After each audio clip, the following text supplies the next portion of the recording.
Okay, I think we'll start. We'll see that we have some really nice guests in the room together with us today, and we will present how to minimize risk regarding GDPR compliance today. We can see that we have customers from Norway, we have from Sweden, we have from Denmark and Finland, and maybe some other countries are coming in as well. So this is a good start. This is directly from the Berg office of itslearning in Norway on the coast. It's nice outside today with a lot of snow and it's a good day. Next to me I have our DPO, John Arthur Berg, who is the responsible person for all the processes of the GDPR compliance for itslearning. And as you probably are aware, and I know you are, that the GDPR is quite key to make sure we have this in control and we're following the best practice processes for this. And as having an LMS, it's very, very important to ensure that your data is protected as good as possible. So what we will present today is some best practices and, of course, the risks that you can potentially meet if you do not follow the processes. So I think I'll hand over the presentation to John Arthur, and we'll start. Thank you, Lisa. So this is John. I'm the Data Protection Officer at itslearning. Just a couple of practical things first. You'll notice that in this webinar you're not able to turn your sound on and ask questions, but if there's anything you're wondering about during the presentation, there should be a functionality that allows you to ask a question, and I will also try and keep an eye on them and bring out some of the questions if needed during my presentation. As Lisa said, I'm a Data Protection Officer. I have to stress when I talk to you that in my role as a DPO, it's a very independent role.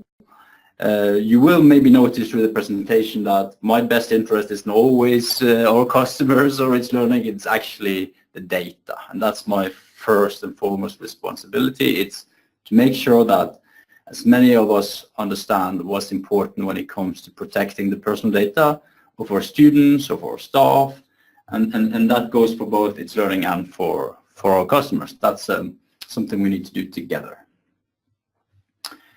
I've tried to make the presentation quite concrete and actionable, but I'm going to start off with a quick recap of what GDPR really means. And hopefully most of you are already far ahead of this and have full control of what GDPR means. But when I am asked to sum up what European personal data protection legislation really means, there's a few key things. And I like to see those things through the eyes or through the perspective of a student, because I think that's where we need to start when we start to think about how do we protect ourselves and our institutions and our users against threats. But if you imagine this being Tom, he's a student, he's maybe the first year student at the university, and what is it that makes you actually able to, and what is it that makes it legal for you to process this personal data? Well, first and foremost, there needs to be a lawful purpose. There needs to actually be a purpose for why you need to process this data. That purpose can be based on different types of lawful reasons, as we call it. It could be actually be a part of the contract the student has with your institution going to university.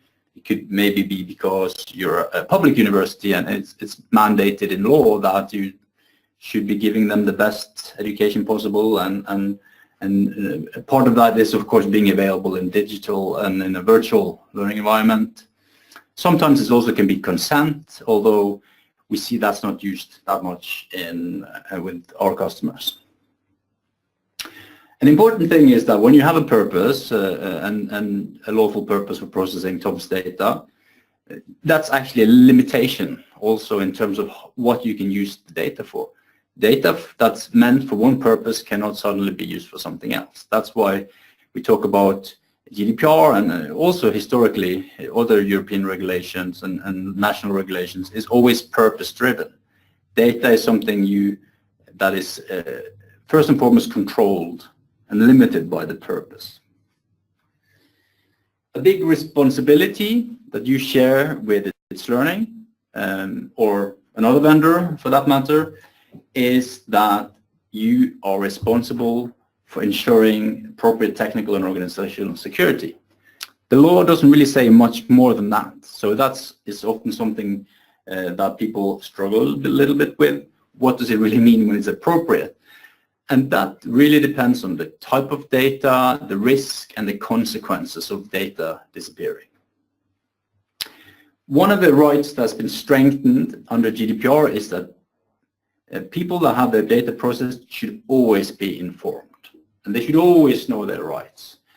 And that's critical in the new GDPR is the increased focus on the rights of the data subjects. This means for you will need to have very easily available documentation for the students and the staff saying, why are we processing this data? Who's responsible? How can we complain? What are your rights, etc., etc. And of course, you can only keep data for as long as the purpose is actually valid. Once the purpose is over, let's say if the purpose is to be a supplement to his enrollment in the university, once that enrollment is over, actually the data is no longer legal to store. Another key strength is that the strengthening of the law, which you've probably seen a lot in the media already, is this thing about notification. If somebody's data is breached, lost, compromised, loss of integrity, etc., they have a right to be notified. And they have a right to be notified in very, very short time. 3 days or 72 hours is the notification periods for you as a data controller to notify somebody if their data has been compromised and if there is a risk to their integrity or their freedoms or rights.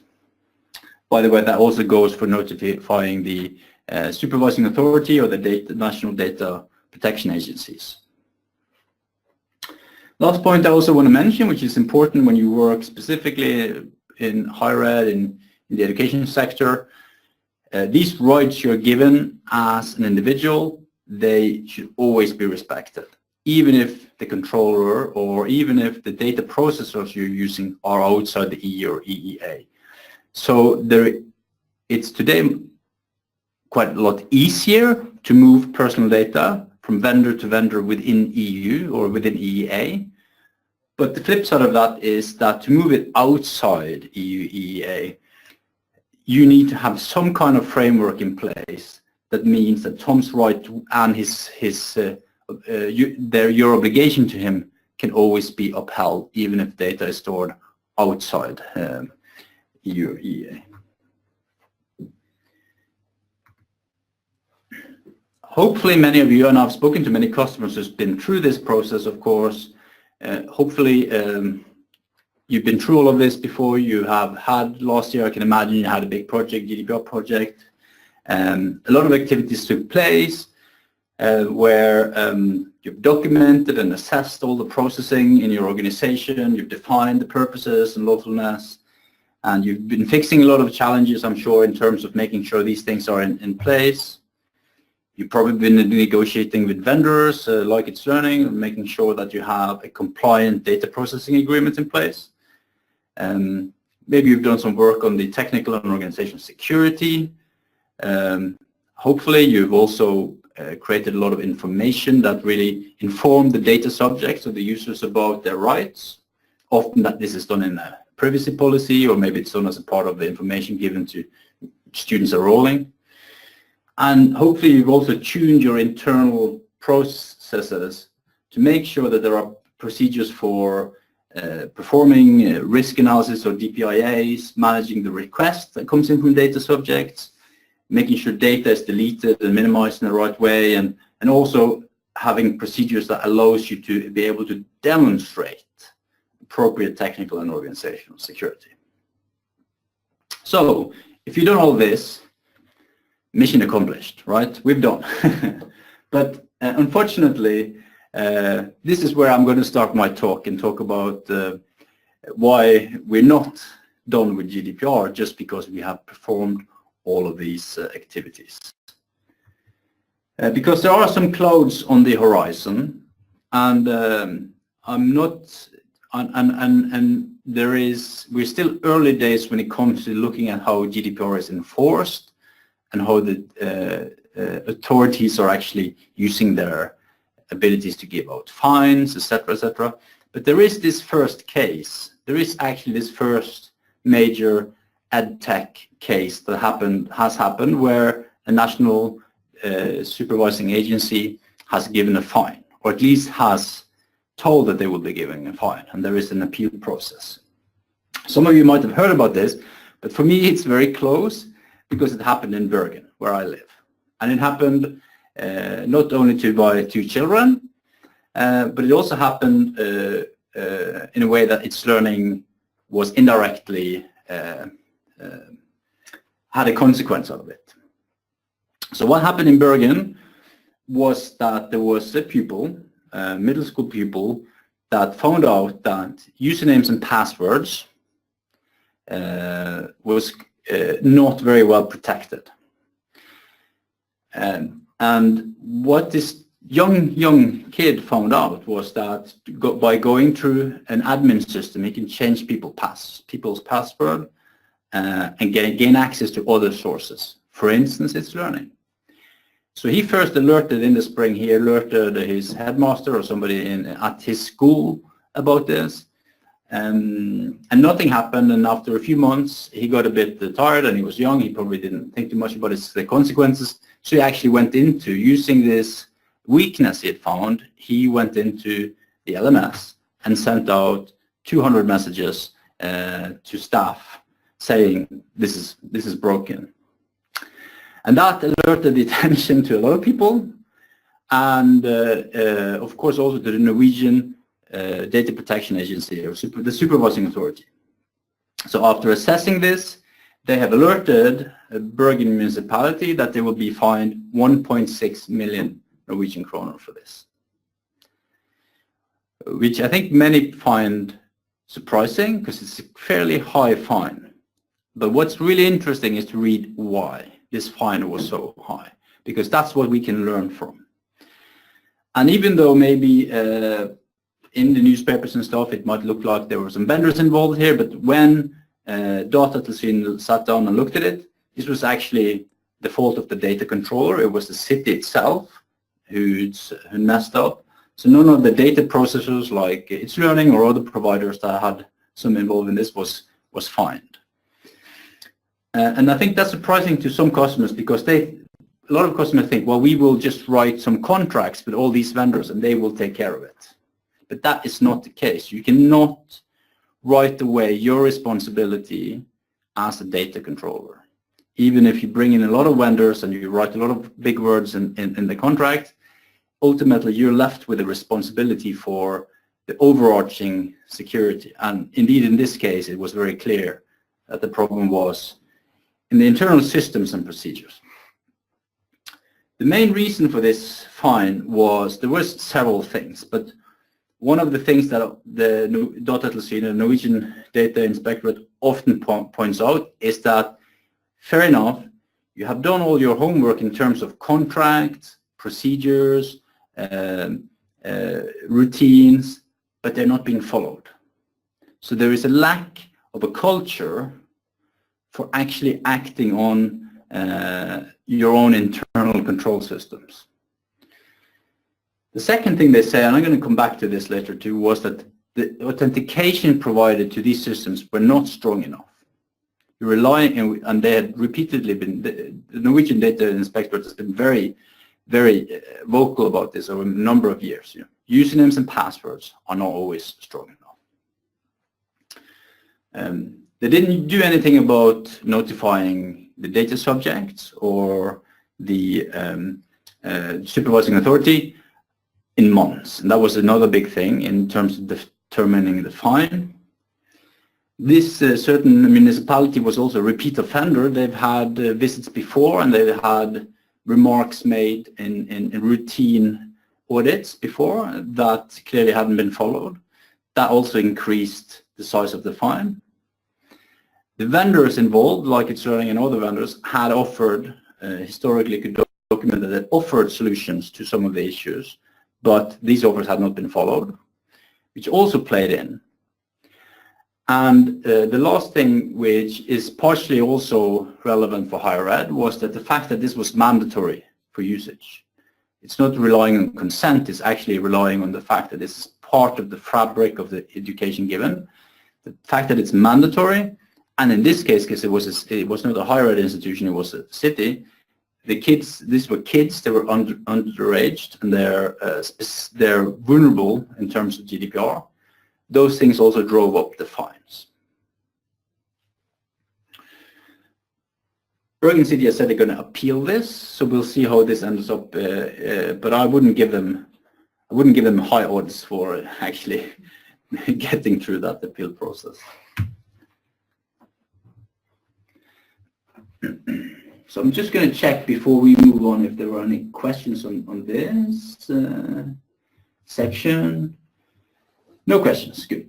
So I'm going to frame this and try and frame this with some concrete challenges and say something about how I think you could prepare for it. And the first one I want to say is be prepared for data breach. Assume you will be hacked. In the world we're living now with increased risks and increased also reward on penetrating system, hacking data, selling data, you should always assume that you will be hacked. No system is bulletproof, watertight, not even itslearning. So what you should maybe do if you're an itslearning customer today, or if you're using another platform, sit down and imagine what's going to happen, run the scenario, what's going to happen if there is a massive data breach in our LMS. Can we, are we able to document that we actually had the appropriate security? Because it's not the breach itself that is in violation of GDPR. It is the fact that if you didn't have appropriate security. Having a data breach does not necessarily mean you didn't have appropriate security, but you will have to document in this instance pretty quickly what your security was and why you think it was appropriate. The second thing you will have to be prepared to show is very quickly is documentation around the purpose of the processing, why it's lawful, what type of data that is involved.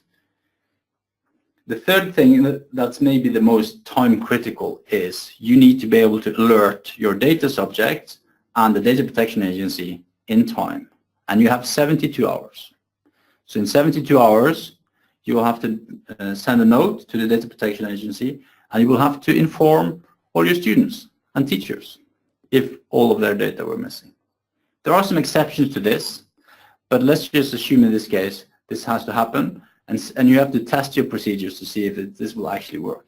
What if this is in July?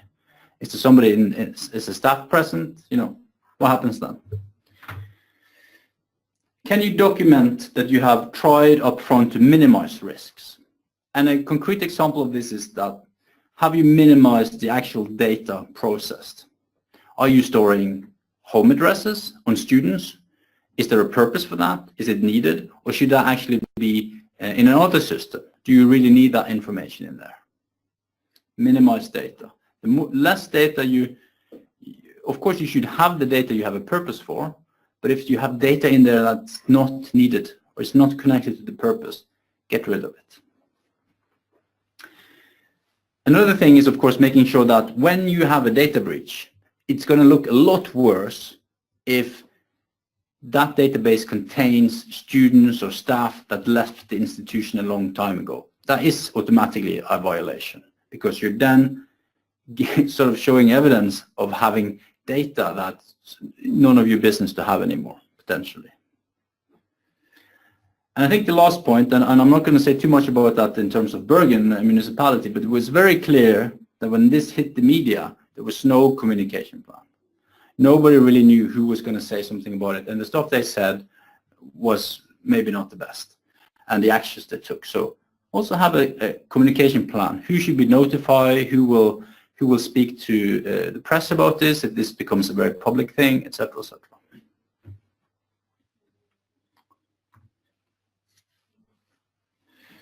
Second point is, challenges around vendor compliance and competence.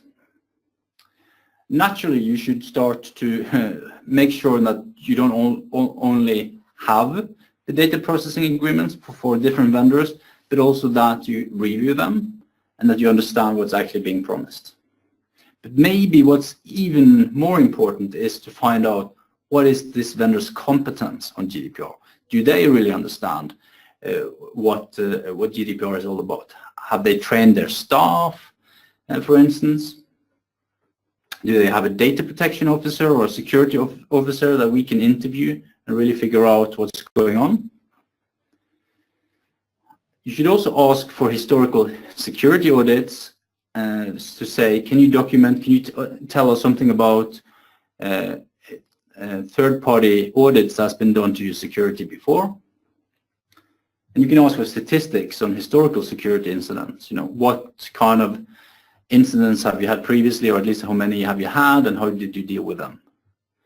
And yeah, just make sure the organization don't just give you a contract written by a lawyer who doesn't really know anything about the business, but make sure by speaking to this vendor that they know their stuff, that they know what they're doing.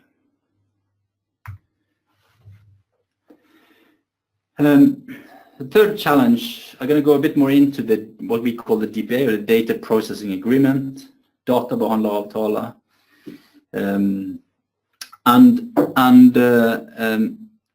A big challenge is that these often end up in the drawer. And having worked in itslearning for 15 years, I think also itslearning, if you go back 10 years ago, has been guilty of this. These contracts just end up in a drawer. But DPAs should be actionable. Some of them are too generic, and I've had to read a lot of them over the last year and a half. And there is no point in having a DPA that just states what GDPR says. It shouldn't be completely generic. It needs to be related to the service and the processing that's happening with this specific vendor. And it should be very clear how you divide responsibilities and roles between the data controller and the data processor. And it should also be very sensitive to how this vendor, and I don't think this is a problem with many LMSs, but maybe in some, but I've seen this a lot with content vendors. Content vendors often are unclear on whether they are a data controller and a data processor.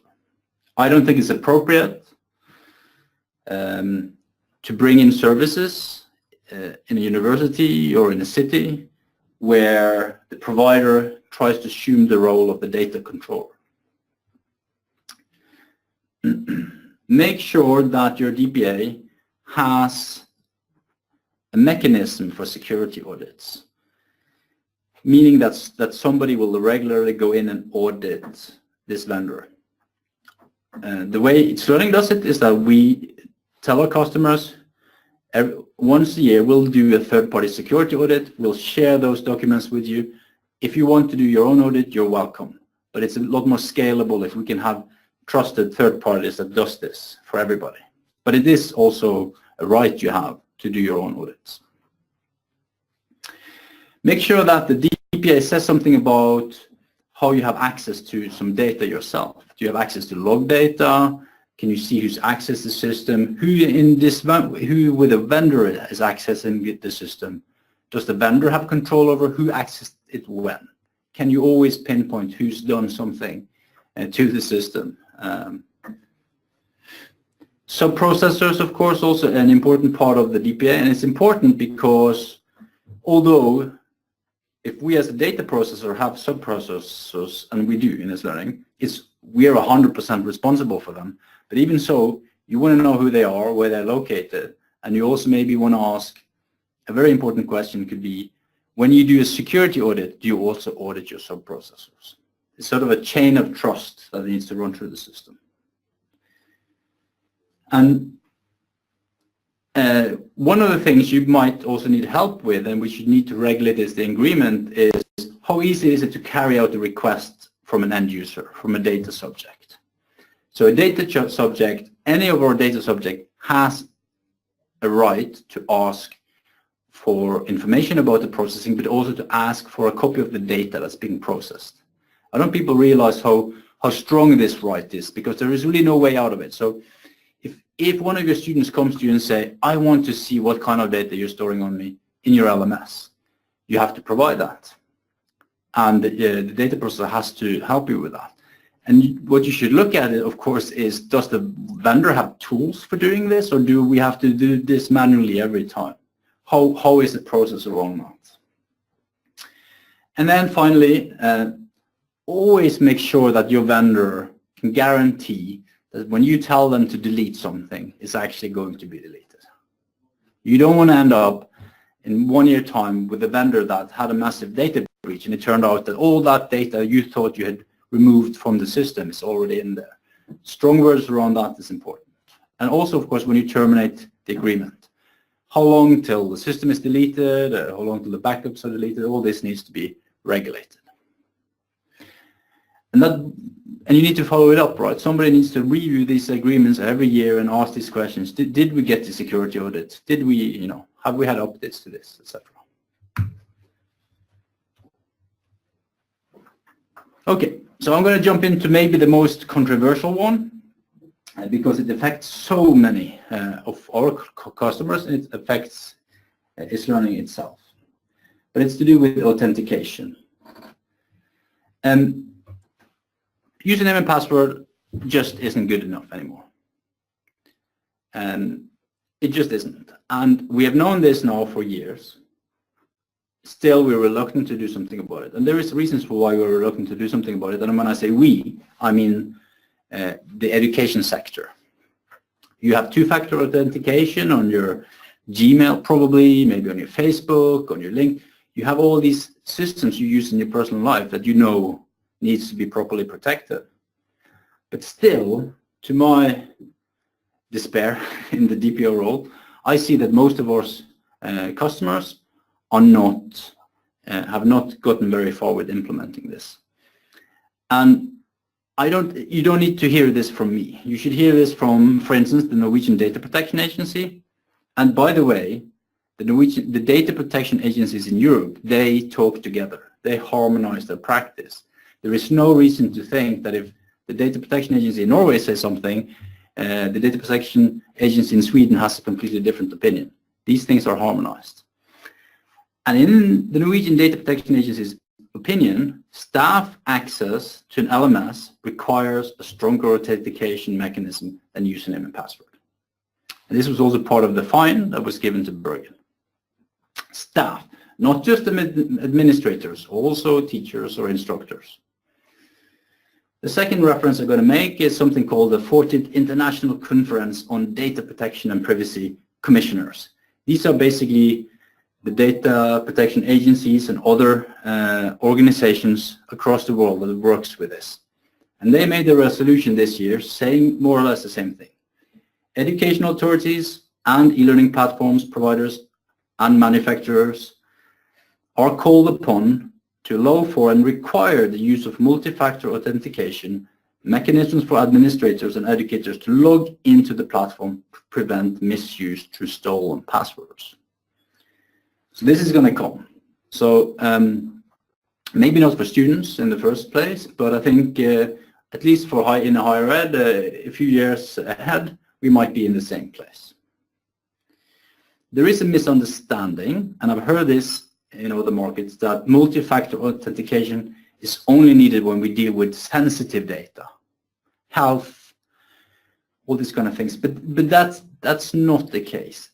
A lot of data which might not fall into the category of specially protected data or sensitive data still has a lot of value, and the consequence can be large if we lose them. So that's why we need to disconnect the discussion regarding multi-factor authentication and the classification of the data, because it could purely just be the volume of data that makes it risky and makes it unacceptable to have a weak authentication. I'm just quickly going to check if there's some questions. Nope. Hopefully that's because I'm making myself very clear.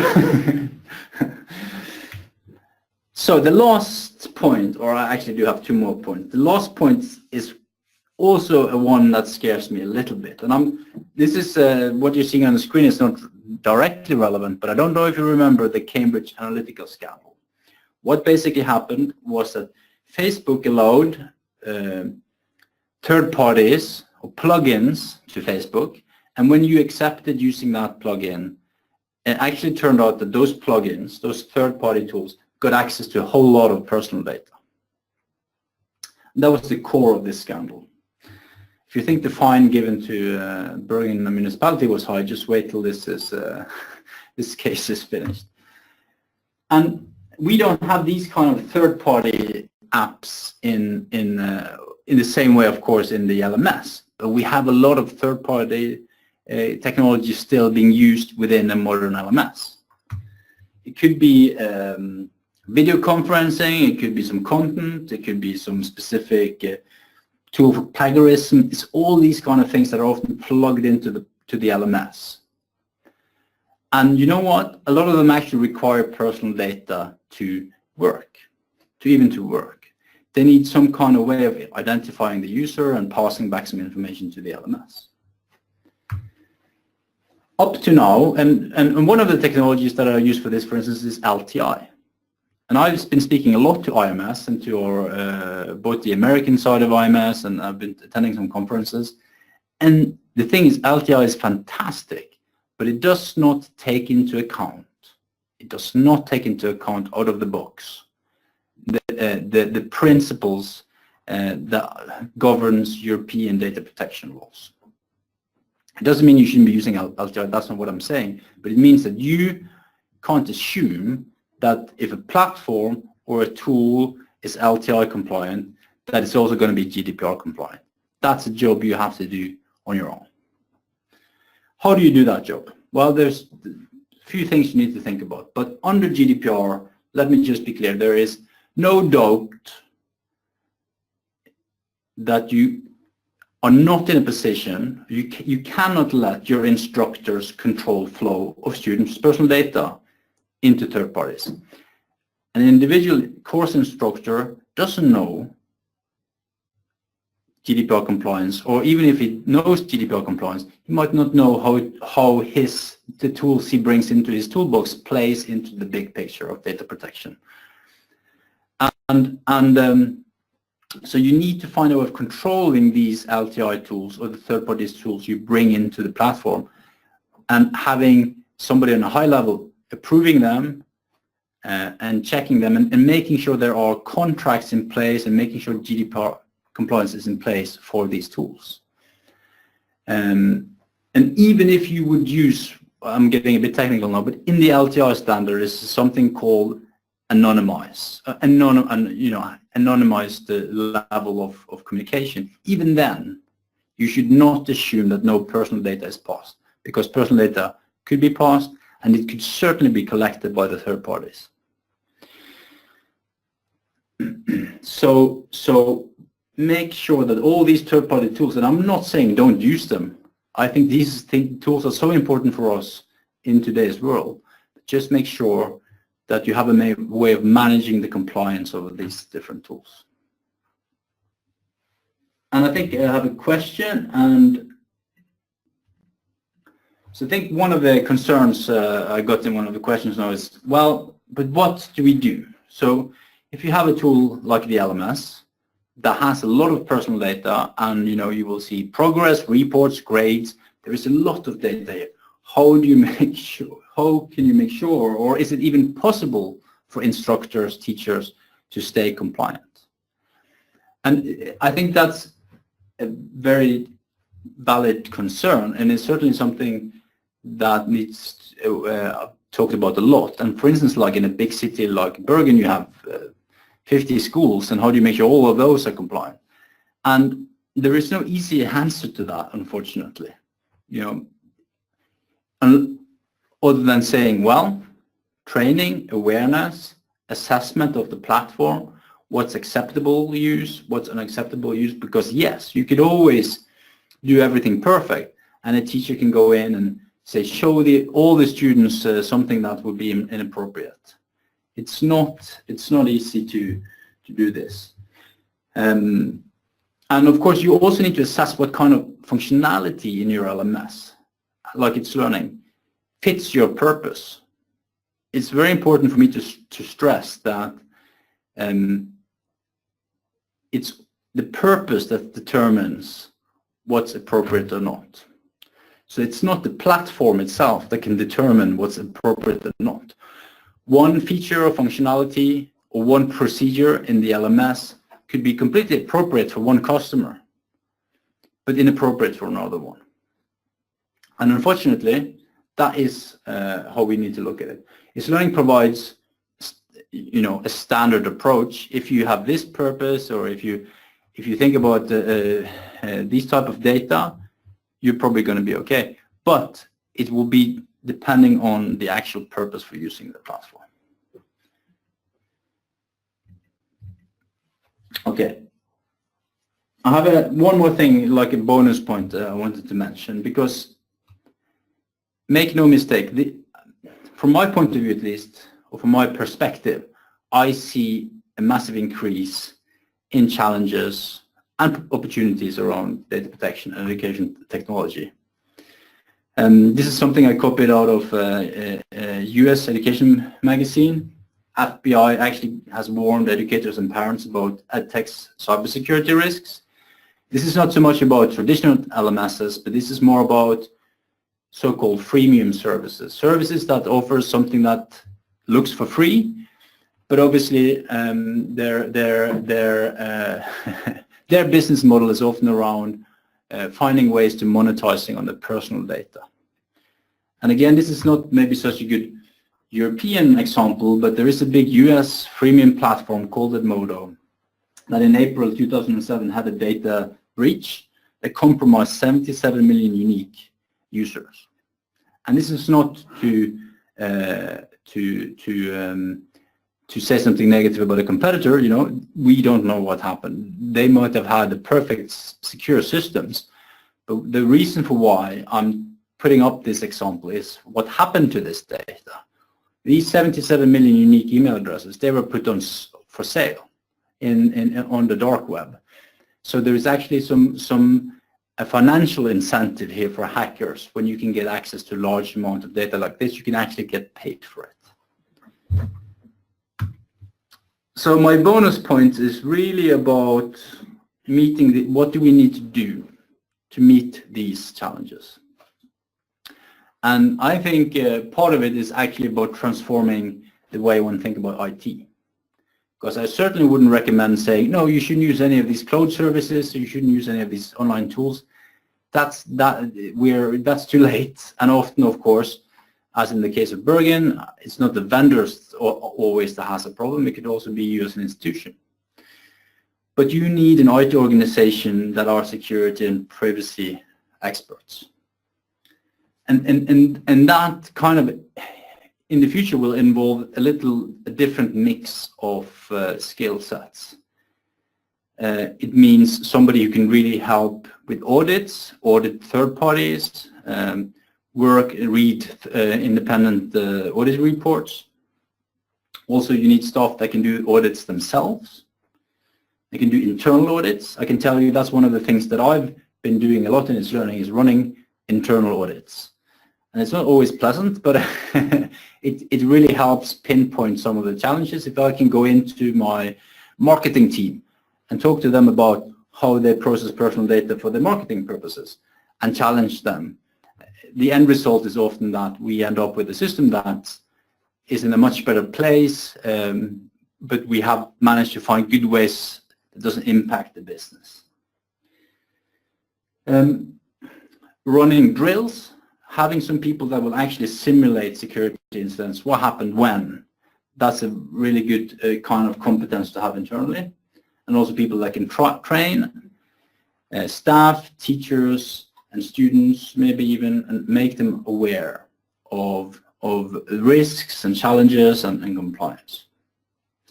And these threats we've been talking about now, they're not static. They will change. They will probably increase over time. So also having people that are up to date on these threats are very important.